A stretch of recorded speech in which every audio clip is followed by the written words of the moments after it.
Chapter 32, pages 215 to 220. I sat with Zion outside on the sidewalk at lunchtime the next day. "Do you know where Connor's been?" he asked, popping a potato chip into his mouth. He offered me one and I took it from him with my toes. "I haven't seen him the last couple days." I stared down at my lunch, slowly chewing on the potato chip. "I don't know." "What's wrong?" Zion asked. "Why would anything be wrong?" "How come you don't know where he is?" "It's not like I know where he is at all times," I snorted. "I'm not his all-time watcher person." Zion raised an eyebrow at me. "Avin," he said in a scolding tone. I sighed. "Okay, fine. We got in a fight." "What about?" I shrugged. He hurt my feelings, I hurt his feelings, so everyone's feelings got hurt. That's all. I looked up at him. It was a misunderstanding. "You better fix it," Zion said. "I can't fix anything if I can't find him." "He's got to come back to school at some point." "And when he does," I trailed off. "What would happen then?" "And when he does," Zion prompted. "And when he does, I'll make it right," I said.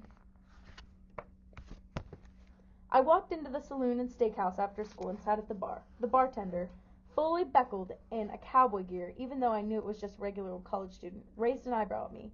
"Give me a stiff one, Charlie," I said. I could tell he was holding back a smile. "Avin, you know you can't sit at the bar." I groaned and dropped my head forward onto the old wooden bar. My forehead hit the shiny, polished oak with a loud thud. "That's a stupid rule," I muttered, pressing my forehead to the cold wood. "It's not my rule," Charlie said. "It's what's that thing called? Oh yeah, it's the law. It's the law." He pointed at a nearby table. "Go sit over there and I'll bring you your drink." I got down from the bar stool, dragging my forehead off the bar as I went. "You better put extra cherries in it today," I said, flopping down at the table. 1 minute later, Charlie placed my drink in front of me. "One sarsaparilla for the forlorn redhead. Extra maraschino cherries." I frowned. "What makes you think I'm forlorn?" He touched my forehead.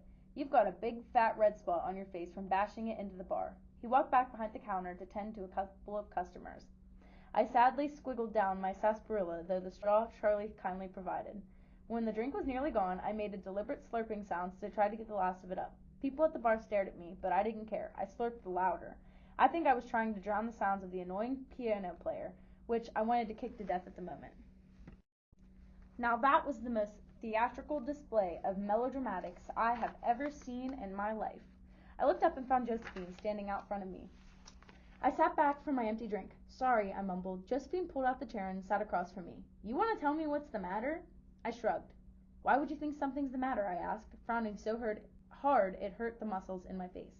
"Oh, I don't know. You could have been mopping around the place for the last 3 days like somebody died." "No one died." I stared at the red and white plastic checkerboard tablecloth. "My friend is mad at me." "Oh," she said. "The one who barks all the time?" I nodded. You two seem to be pretty good pals. I'm sure y'all will work it out." I raised my eyes and looked at Josephine. I realized I knew absolutely nothing about her except that she had worked at Stagecoach Pass since it opened. Despite seeing her all the time, she was always too busy to ever speak to me. I didn't want to lose this chance to get any information I could. "Do you have a family, Josephine?" I asked her. She looked surprised at the question.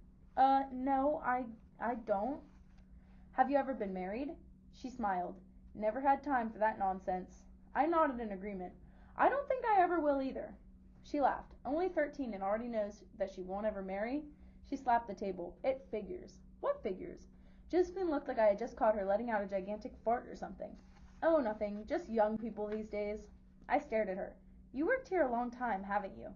"Yep, just about 60 years. "Wow, that's so long." "Yeah, it is." "And you've always worked in the restaurant?" "Oh, no. I've done all kinds of jobs around here. Just about everything there is to do." "Were you ever the fortune teller?" I asked. She laughed. "Well, maybe not everything there is to do." "Why do you stay here?" She drummed her fingers on the plastic tablecloth. "I guess I like it here." I studied her face. "So you were born in 1973 then?" She stopped drumming her fingers and tilted her head a little. "Sure. Why?" "Do you remember a girl who was here? A girl who looked like me but with arms? I know this sounds crazy, but I think her name was Avin too." This seemed to make Josephine uncomfortable. She shifted in her seat. "I don't really recall." "You know what I'm talking about, don't you?" "I really got to get back to work," she told me. "Those cowboy beans won't serve themselves. Wait!" But she was already gone.